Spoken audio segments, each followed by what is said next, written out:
नमस्कार दोस्तों, स्वागत है आपका इस नए वीडियो में। तो आज की वीडियो कहती है कि हमें असफलता का डर इतना सताता क्यों है, हमें कुछ शुरू करने से पहले घबराहट क्यों नहीं लगती है और हम असफलता के डर से कैसे मुक्त हो सकते हैं। जवान लड़के के सवालों का जवाब देने की बजाय जैन मास्टर ने उसे टाल दिया। एक दिन जैन मास्टर कहीं जा रहे थे, तभी रास्ते में उन्हें एक जवान लड़के ने रोक लिया। ये लड़का पास के ही गांव का रहने वाला था। लड़के ने जैन मास्टर से कहा, मैं बचपन से होशियार हूँ, सारे काम अच्छे से करते आया हूँ, लेकिन अब जब मैं जवान हो गया हूँ, मुझ पर थोड़ी जिम्मेदारी है। अब जब परीक्षा के लिए पढ़ने बैठता हूँ तो मुझे असफलता का डर सता रहा है। अब परीक्षा पास आने लगी है तो मुझसे पढ़ाई नहीं हो पा रही और मुझे कुछ समझ नहीं आता, इसलिए मैं आपके पास आया हूँ। जैन मास्टर ने शांति से लड़के की सारी बातें सुनी और कहा, ठीक है, मैं तुम्हें एक गुफा दिखाने ले चलूंगा जहां तुम्हारे सारे सवालों के जवाब मिल जाएंगे। अगले दिन लड़का जैन मास्टर से मिलने आया और जैन मास्टर उसे कुछ दूर एक प्राचीन गुफा में ले गए। जैन मास्टर ने कहा, हम कुछ देर यहां बैठकर ध्यान करते हैं, फिर मैं तुम्हारे सवालों के जवाब दूंगा।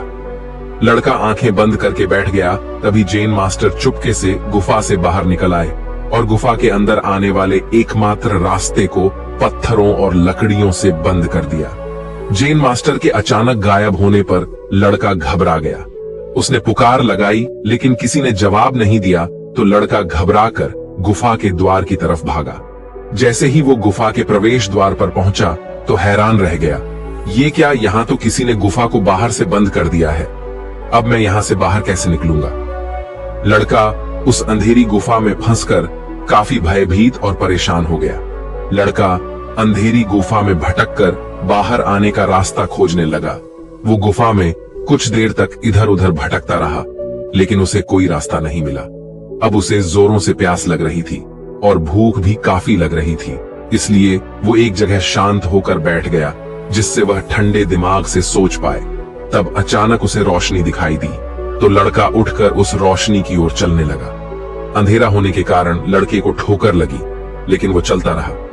धीरे धीरे वो दीवारों का सहारा लेकर उस रोशनी तक पहुंच गया और उसने देखा कि गुफा की छत पर एक छेद है जहां से सूर्य की रोशनी आ रही है। जैसे ही उसने हाथ उस छेद में डाला तो उसे किसी और के हाथ का स्पर्श महसूस हुआ।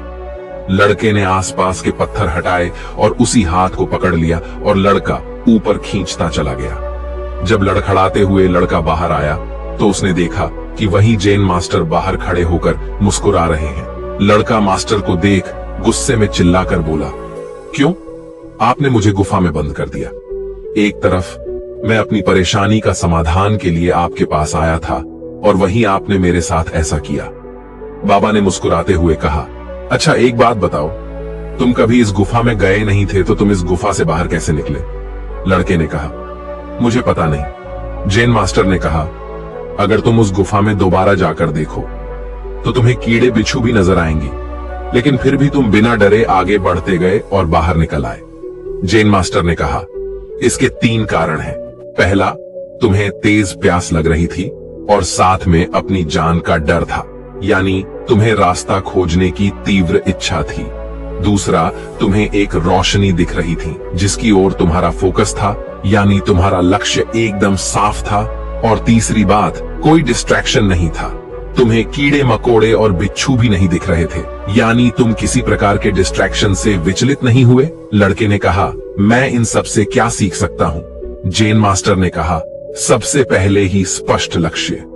जिस तरह तुम्हें अंधेरी गुफा में एक रोशनी दिख रही थी, उसी तरह तुम्हारी आंखों के सामने तुम्हारा लक्ष्य स्पष्ट होना चाहिए और सोते जागते तुम्हारे सामने लक्ष्य ही होना चाहिए। इसलिए हर दिन सुबह जागकर तुम अपने लॉन्ग टर्म विजन को लिखो कि मैं यह परीक्षा क्यों पास करना चाहता हूं, मैं जीवन में ये क्यों बनना चाहता हूं। इसे पूरी भावनाओं से लिखो जिससे ये लक्ष्य पूरे समय तुम्हारी आंखों के सामने स्पष्ट बना रहे। दूसरी बात थी तीव्र इच्छा। जैसे तुमको पता था कि अगर मैं इस गुफा से बाहर नहीं निकलूंगा तो मेरी जान पर बन आएगी, वैसे ही तुम्हारे अंदर तीव्रता आनी चाहिए कि अगर मेरा लक्ष्य पूरा नहीं हुआ तो मेरी जान पर बन आएगी, यानी मेरे जीवन में कितना बड़ा नुकसान हो जाएगा, ऐसी तीव्रता मुझको लानी पड़ेगी। तीसरी बात, मजबूत मानसिकता। इन सब के लिए मन ताकतवर होना चाहिए। मन को लगातार भारी घटनाओं, लोगों की बातों का असर होता है। अगर तुम लोगों की बातें बिना बुद्धि का फिल्टर लगाए सुनोगे तो लोगों के डर को अपने अंदर खींच लोगे और सच मान लोगे। कोई कहता है ये काम कठिन है, कोई कहता है ये हो ही नहीं सकता।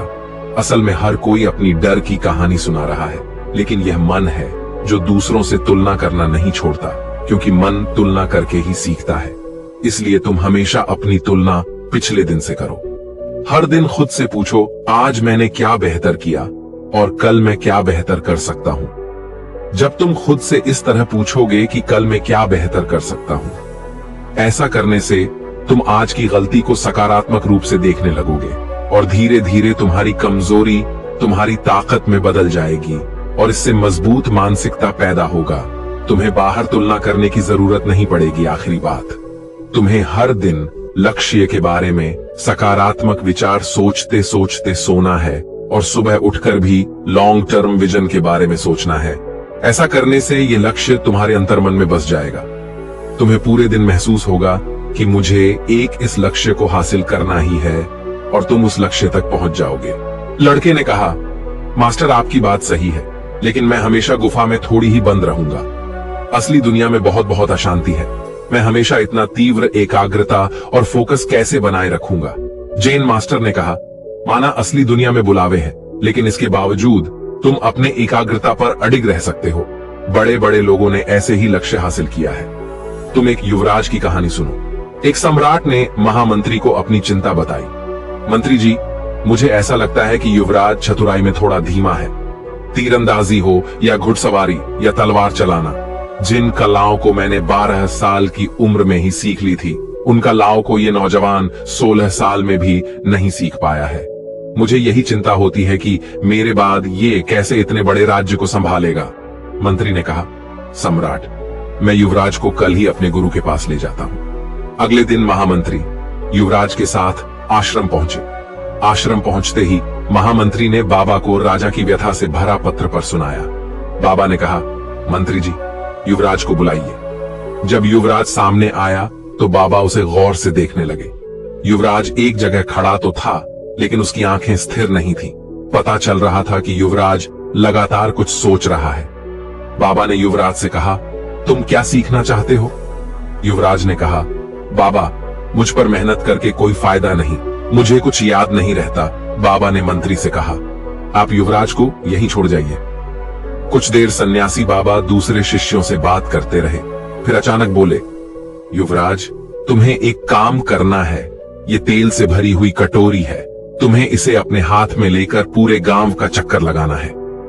युवराज ने मन में सोचा, चलो आसान काम है, इसमें कुछ दिमाग नहीं लगाना पड़ेगा। तभी अचानक बाबा ने कहा, युवराज, बस केवल एक शर्त है, तुम्हारे पीछे एक सिपाही तलवार लेकर चलेगा।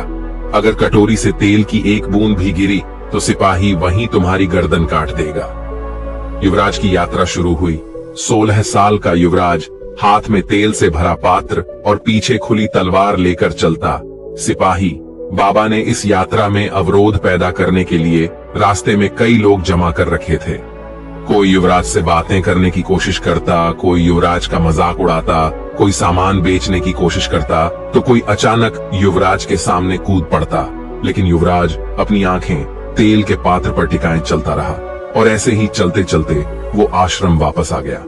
फिर बाबा के सामने तेल की कटोरी रखकर गहरी सांस लेकर बोला, बाबा, तेल की एक बूंद भी नहीं गिरी। बाबा मुस्कुराए और बोले, अब तो मुझे ये बताओ कि मार्ग में तुमने क्या क्या देखा। युवराज ने कहा, बाबा, मेरा सारा ध्यान तो तेल की बूंद पर था। फिर जिसकी गर्दन पर तलवार लटक रही हो, जिसकी जान पर बन आई हो, वो यहाँ वहां कैसे देख सकता है। बाबा ने कहा, इसी तरह तुम्हें हर शिक्षा ग्रहण करनी है, फिर तुम सबका हो जाओगे। तुम जो पढ़ोगे वो एक बार में याद रहेगा। युवराज ने कहा, लेकिन बाबा, हर बार जान का खतरा नहीं होता, तो इतना ध्यान कोई शिक्षा में कैसे लगा सकता है। बाबा ने कहा, इस बात को समझो, युवराज, जब तुम किसी चीज पर ध्यान देते हो तभी तुम्हारी बुद्धि और शक्ति प्रकट होती है, नहीं तो तुम्हारे अंदर बैठी शक्तियां लगातार मंद होती जा रही हैं। इस बात को हमेशा याद रखो कि मृत्यु का जोखिम अभी भी है। तुम्हारे एक जगह मन न लगाने से तुम्हारी योग्यता ये मर रही है। इसलिए जो भी करो उसमें अपना संपूर्ण ध्यान लगा। कुछ ही समय में यह तुम्हारा स्वभाव बन जाएगा और तुम्हारे अंदर दबी हुई योग्यताएं उचित समय आने पर प्रकट हो जाएंगी। बाबा की शिक्षा लेने के बाद युवराज वापस लौट गया। उसके अंदर सारे डर समाप्त हो चुके थे। युवराज पढ़ाई, ज्ञान, विज्ञान, कलाओं में मन लगाने लगा। वो बड़ा हुआ और एक महान अर्थशास्त्री और सम्राट बना। दोस्तों, उपनिषदों का घोष है कि आप वही हैं जो आपकी गहरी इच्छा है। जैसी आपकी इच्छा है वैसा ही आपका इरादा है और जैसा आपका इरादा है वैसा ही आपका परिणाम है। जैन मास्टर ने आखिर में कहा, अगर आपके दिमाग में ये बात अटकी है, जो आगे नहीं बढ़ रहा है वो नष्ट हो रहा है, जिसका सृजन नहीं हो रहा है उसका विनाश हो रहा है। अगर आप उपयोग ना करो तो आपकी सारी शक्तियां नष्ट हो रही हैं। अगर आपके मन में ये बात साफ है तो आपको फोकस करने से कोई नहीं रोक सकता। जैन मास्टर ने आखिर में लड़के से कहा, लक्ष्य पाने के लिए मन के अंधकार में लक्ष्य एक रोशनी जैसा स्पष्ट होना चाहिए। इसको पाने की तीव्र इच्छा होनी चाहिए और मजबूत मानसिकता होनी चाहिए कि कोई भी डिस्ट्रैक्शन या कोई भी बात या कोई भी अफवाह तुम्हारे मन को विचलित न कर सके। जैन मास्टर ने कहा, अगर ये 3 काबिलियत विकसित कर ली जाए तो ऐसा कुछ भी नहीं जो इन तीनों से हासिल ना किया जा सके। इसलिए इनका हर दिन अभ्यास करो। मैं करना तो चाहता हूं पर मन नहीं होता। मैं सुबह जल्दी उठना तो चाहता हूं पर उठ नहीं पाता। कल से पक्का मेहनत करूंगा। इस समस्या का सीधा हल है बर्निंग डिजाइनर, कुछ बनने की तीव्र इच्छा। तो दोस्तों, कैसी लगी आपको ये कहानी? आप हमें कमेंट सेक्शन में जरूर बताना और अच्छी लगी हो तो आप हमारी channel Bodhi thinks by channel को सब्सक्राइब जरूर कर सकते हैं। तो चलिए मिलते हैं ऐसी ही कोई नई कहानी में। तब तक के लिए अपना ख्याल रखें। धन्यवाद।